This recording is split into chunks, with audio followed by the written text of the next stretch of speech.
and talk a little bit about sayings and things that we believe based on history, I guess. There's a couple of sayings that I think I follow pretty routinely in my life. One of them would be, of course, if at first you don't succeed, try again. That's a good one. And one I try to teach my kids, because let's face it, life is full of fuck-ups and failures. So keep pressing on. Another one would be, better to beg forgiveness than ask permission.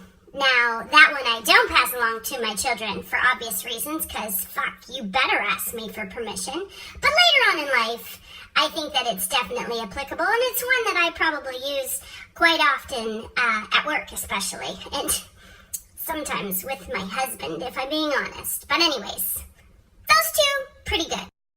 But not every phrase is still applicable today, I think. Some of them are being abused, certainly. And today's a good example of one where I wish the phrase was not still true, or at least I think it would be nice if people didn't assume that it was true.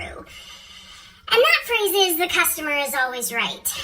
Because I think we're all customers. We consume all the time. But sometimes in the business world, the customer is always right is dead wrong. Take, for example, today. We have had a meeting scheduled on our calendar for probably 6 months. It was scheduled for 1 p.m. this afternoon.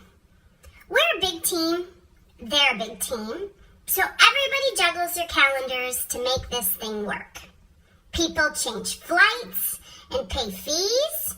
People arrange for sitters to take care of their kids or their dogs so that we can get there on time despite our own busy lives. We're all parents or spouses. We all have lots of responsibilities, and we try to make it happen. So when the customer changes the game and cancels the meeting with 3 hours left to go, I don't think you're right. Honestly, it's been on the calendar since the new year. You just figured out you can't make it now? And if the customer is always right, where does that leave the rest of us? So we were wrong paying $500 to get home from the West Coast in order to make it to this meeting? That's our mistake? Honestly, things sometimes have to be put into perspective.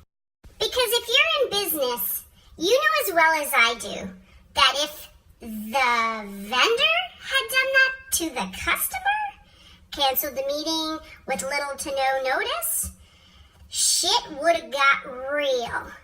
And there would have been some uncomfortable meetings to follow. But we don't. We're the vendor, so we suck it up. We eat the change fees.